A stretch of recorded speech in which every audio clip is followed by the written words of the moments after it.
Hi! Hello mga friend! Magandang hapon. Aakyat na naman tayo dito sa kabundukan. Ano na, ang oras ngayon, 5:00 na. Pero ang sarap ng simoy ng hangin. Malamig-lamig na. Hanggang dito lang yung yung sasakyan namin, kalahati ng lalakarin namin. Kaya muna tayo dito. Pakita ko sa inyo yung lugar dito, napakaganda. Katahimik at saka peaceful talaga, green na green ang lahat. Yan. Green na green ang paligid. Tahimik na tahimik. Ang maririnig mo lang dito, puro ibon. At saka ang ganda na ng araw kasi papalubog na din siya. Ayan sunset. Yan. Ganda. Tapos dito medyo madamo-damo pa kasi hindi pa na linis ito ng may-ari. Dito ang dinadaanan namin. Dito lang namin iniiwan yung aming sasakyan. Yan, maglalakad-lakad pa kami, paakyat doon. Kinabukasan, babalik din naman kami, uwi rin kami. Kaya, lang tayo, mang-harvest ng ating mga pananim, bunga ng ating pananim. Kasama namin si Bunso, si Nolly. Kasi para may kasama kaming umakyat sa langka kapag hindi namin kaya akyatin. Ang ganda ng araw. Palubog na siya. Ganyan ang ganda ng simoy ng hangin sa ganitong oras. Kasi hindi mo na maramdaman yung init ng araw.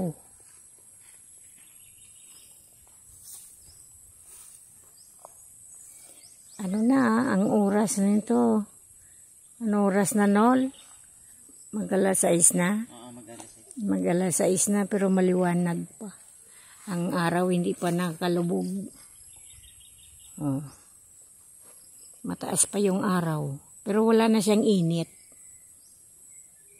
Malamig na yung paligid. May simoy-simoy na ng hangin. Diba?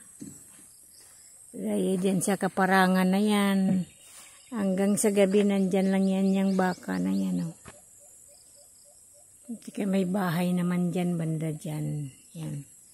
Meron yan dyan bahay na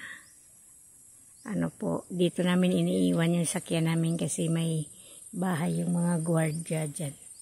Kaya may tingin-tingin sa aming sasakyan.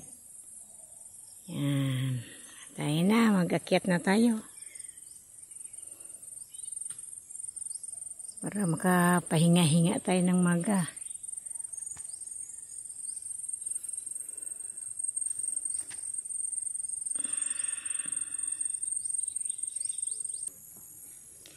Abang kami may dumadaan na motor. Pag-akyat kay sasabay namin. Ayun, may bumababa papunta sa si Aga pala. Pahila ng kalabaw. Magtitinda yan sila doon sa pwesto nila sa baba. Yun, si kalabaw. 2 kalabaw na hila-hila nila yung paragos nila.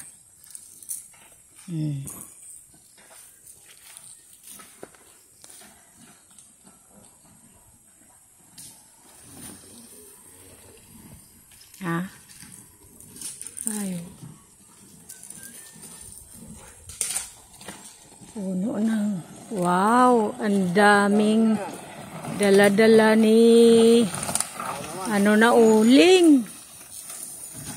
Yan ang paninda dito sa mga tao, dito sa mga kapitbahay namin sa bundok. Kaway-kaway naman dyan, idol. Napira na, idol. Kung hindi uling, mga kalakal na ano, saging, mga kung ano yan, na mga prutas. Yan.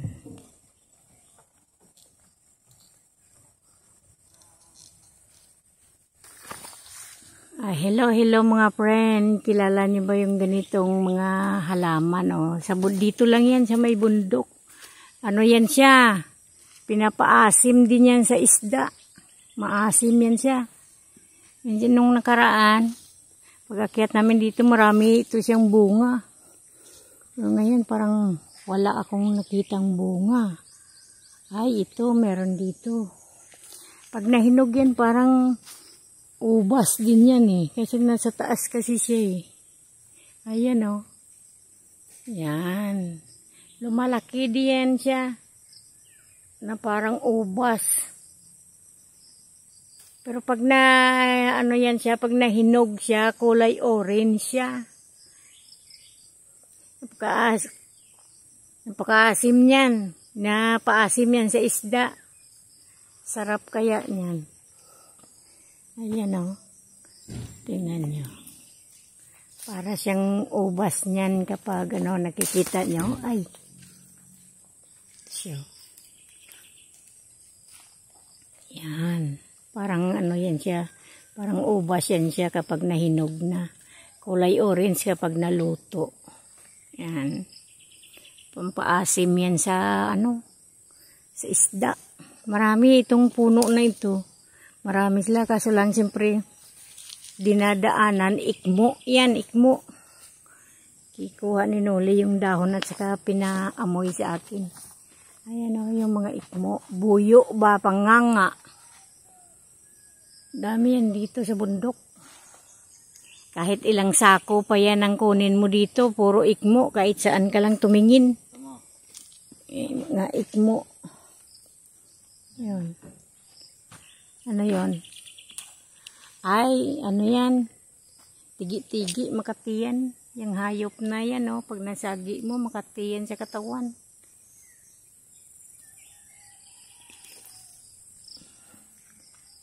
Yun. Ano, tayo na. Maglalakad na tayo paakyat.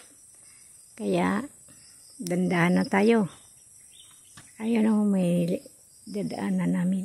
Paakyat pa doon. Okay lang kasi tuyo naman ang lupa. Ay, hello friend. May papakita ako sa inyo. Ngayon ko lang din nakikita sa tagal ko na nakikita tong mga nganga na itong ikmo na ito. Pero ngayon ko lang nakikita ganito pala ang bunga niya, oh. Pakita ko sa inyo. Oh, ito pala ang bunga ng ikmo na ito. Oh, ayan oh.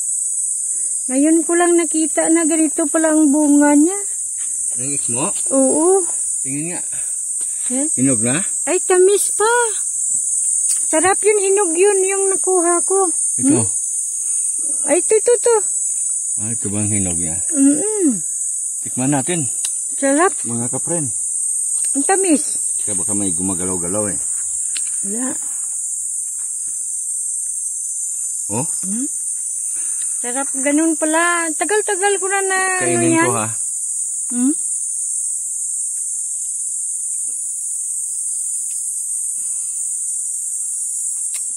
Amoy nga.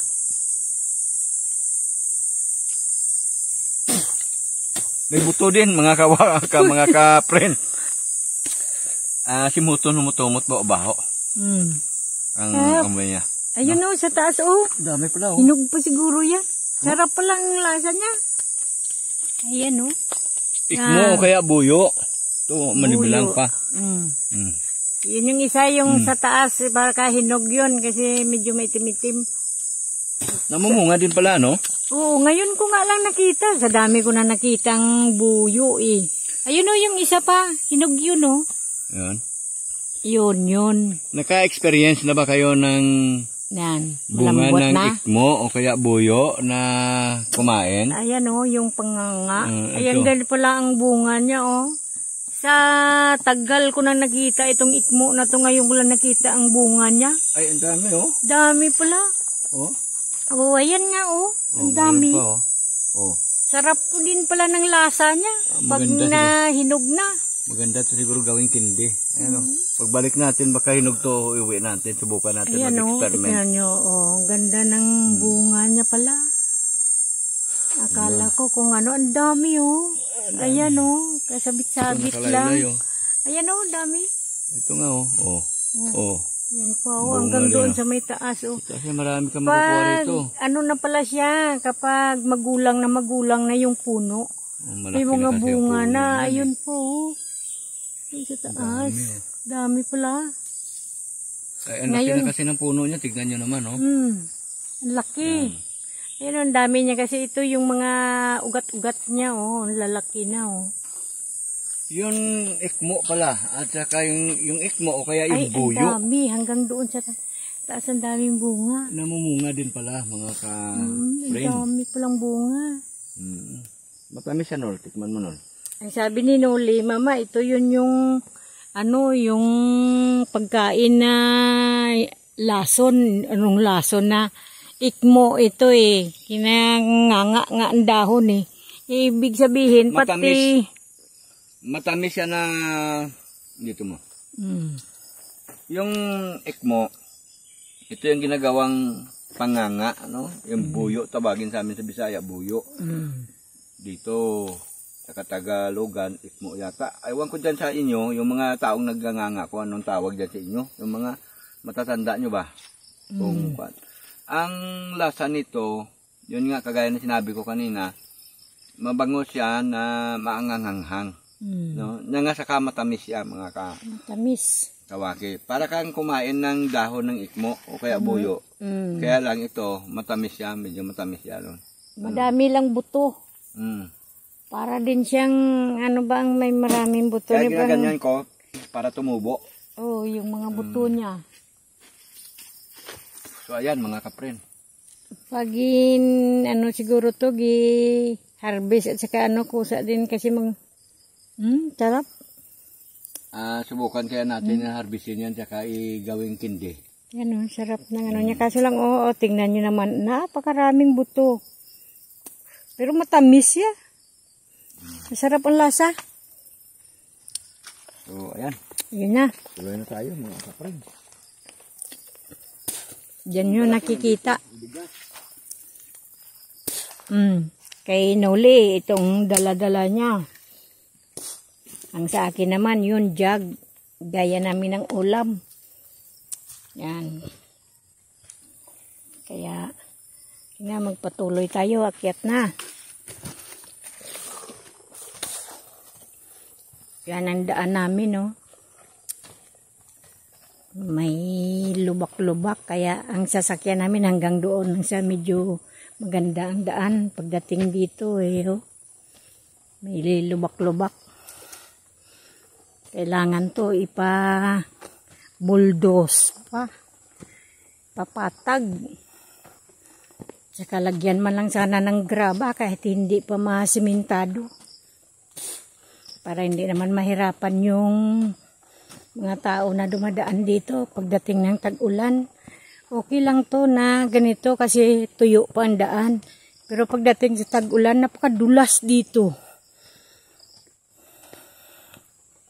Nakita nyo naman kanina yung Paragos, punong-puno ng uling. Ang karga ng kalabaw. Buti yun, hindi masyado nahihirapan yung kalabaw kasi tuyo ngayon yung daan. Pero pagdating ng tag-ulan, parang inararo ito. Oh, tingnan mo. Grabe ando na nila. Ang bilis nila lumakad. Palikan ko kayo kay susunod ako. Ayan yung mag-ama. Yan, dyan mahirap ang akyat ng sasakyan dito. Tingnan nyo naman mga friends. Ang taas ng kalsada. Hindi kaya ng mga gulong ng sasakyan. Kailangan ito mabuldos pa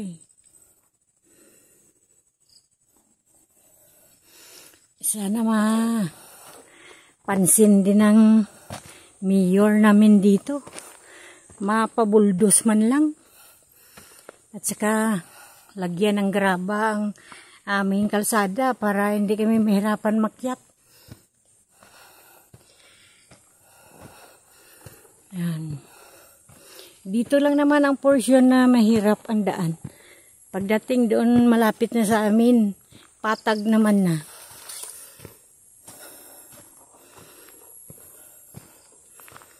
Hindi na mahirap yung daanan. Gaya doon sa iniiwanan namin ng sasakyan.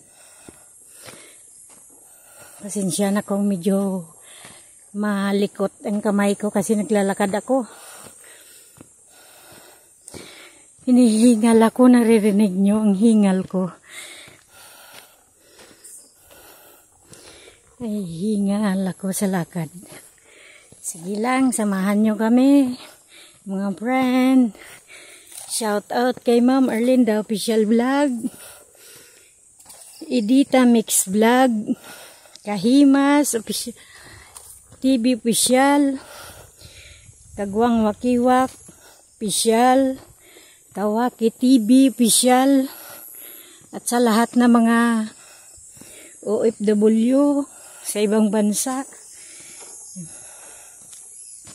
Ingat-ingat lang kayo lagi dyan. Samahan nyo na lang kami lagi at suportahan sa aming YouTube channel. At mga friend,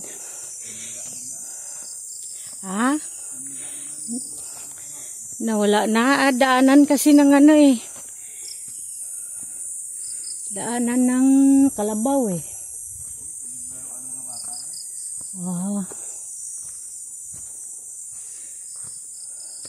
Nahanap kasi ni Papa yung ano, bulaklak ng pungapong kasi malabas na sila. Madalang pa. Hindi pa kasi umuulan-ulan talaga ng ano eh, malakas eh. Kaya madalang pa lang ang lumalabas na bulaklak ng pungapong. Kaya wala pa. May nakita kami nung nakaraan, nakausli pa lang. Siguro nilaruan ng mga bata. Kaya ngayon di na namin makita.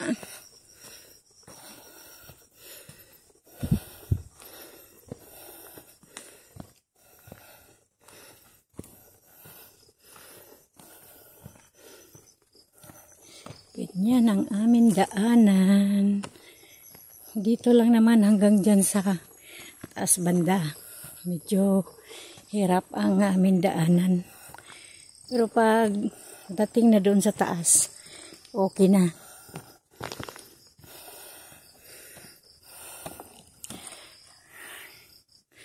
Grabe ang hingal ko. Naririnig niyo yung hingal ko. Balikan ko kayo mamaya. Ay, hello mga friend. Nandito na kami sa aming destinasyon na pahingahan. Grabe ang hingal.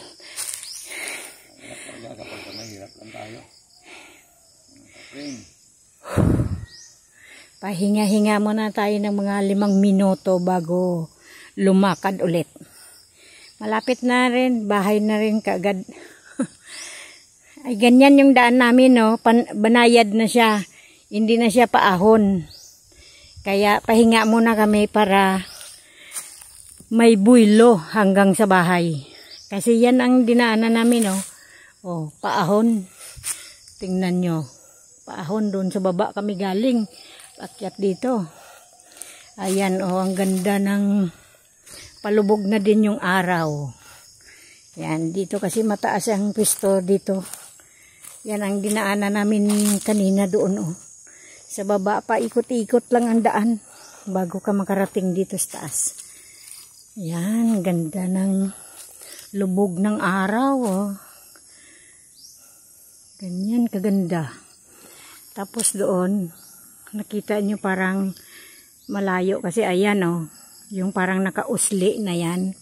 Paggawaan po yan ng semento. Diyan yan ginigiling ang simento. Doon yan kanina nadaanan namin. Ganda ng ano ng araw oh. Ayan, ganyan kaganda dito ang view. Pag andito ka na sa taas. Paikot yan. Ang ganda ng view dito.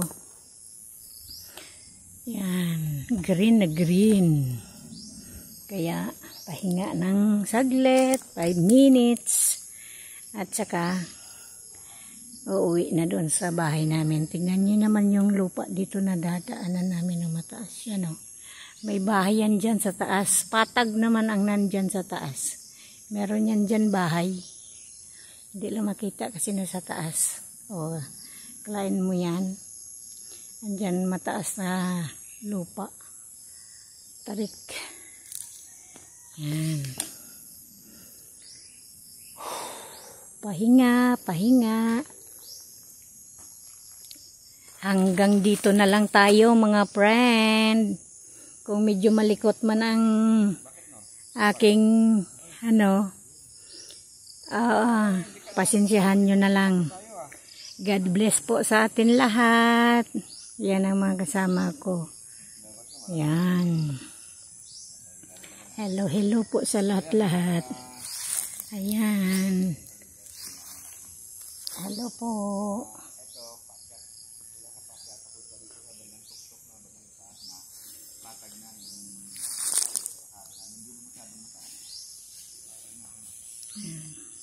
Naglalakad na kami. Umpisa na kaming pauwi na sa bahay. Yan, pasensya na sa likot ng kamay ko. Napagod pa si Bunso. Yan, kaupo pa. Salamat po sa lahat. Pa-support lang. Mga friends, support. I love you all.